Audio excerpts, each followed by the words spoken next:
So you've probably seen the acronym UAPA all over the news, right? But what is the Unlawful Activities Prevention Act? I mean, what does it actually do? Well, today, we're going to cut through all the noise. We're going straight to the source, the 1967 law itself, to break down exactly what it says. Let's dive in. All right, so to figure this out, where do we start? Well, the best place is always the beginning, right? Let's look at the law's own mission statement. What was it even designed to do in the first place? Okay, so right there in the preamble, you can see the law kind of has this dual identity. Its whole purpose is to prevent unlawful activities and to deal with terrorist activities.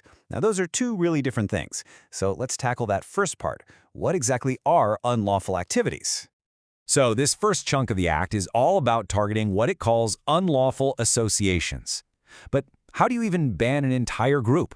Well, before you can do that, you have to define what makes an activity unlawful to begin with.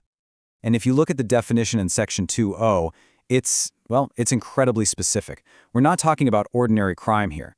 An unlawful activity is any action aimed at, say, breaking a piece of India off or challenging its sovereignty and its borders. It's really about actions that threaten the fundamental idea of the nation itself. That's the absolute core of this first pillar. So how does an association actually get declared unlawful? It's not like the government can just snap its fingers and do it.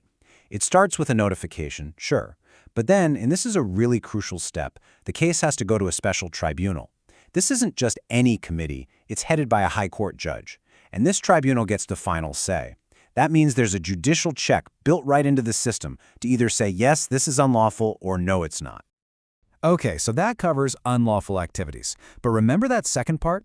The law's other identity, which was actually added through later amendments, deals with something much more specific, terrorism.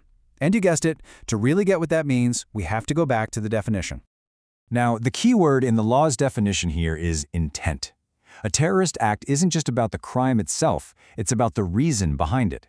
It's about the intent to threaten India's unity, its security, or to deliberately, strike terror in the people. That focus on intent, that's the real legal dividing line here. The Act then lays out some very specific examples of what this looks like in the real world. You've got the obvious stuff, of course, like using bombs or firearms or causing death. But it also includes actions designed to basically cripple the state, things like kidnapping to force the government's hand, or even economic attacks, like using high-quality fake currency. Okay, so this next part is where things get really interesting, because the UAPA isn't just a list of crimes. It actually creates its own separate set of rules for how these cases are investigated and tried. And these rules, they're very, very different from standard criminal law. This is without a doubt the most debated part of this entire act. And believe me, the differences are stark. Let's just look at custody. Police can hold someone for up to 30 days. That's double the normal limit. The investigation period, that can be stretched out for months longer. But the biggest change, the one everyone talks about, is bail. Getting bail under UAPA is incredibly difficult. If a court believes the accusation is prima facie true, which basically means true on the face of it, bail can be denied. This just completely changes the game for the accused compared to the normal legal process. Yeah, just let that number sink in for a second. 180 days. We're talking half a year. That's how long a person can be held in jail before a formal charge sheet even has to be filed. It's a massive, massive extension of power compared to what's allowed under regular criminal law.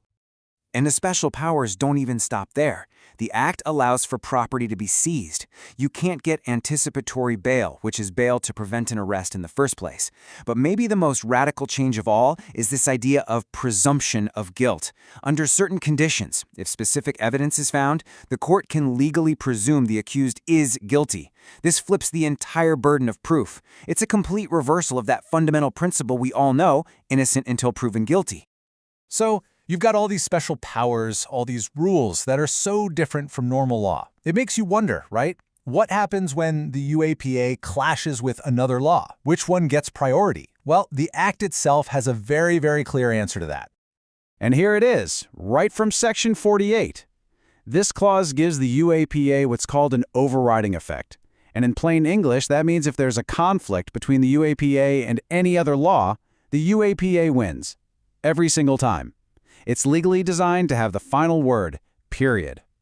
So when you put it all together, the broad definitions, the special procedures, the fact that it overrides other laws, you get to the central tension of the UAPA. It's a law built to give the state incredibly powerful tools to protect national security. But those exact same tools have a huge impact on individual liberty. And that brings us to the question at the very heart of this entire debate. How do you balance those two things? It's a tough one to answer.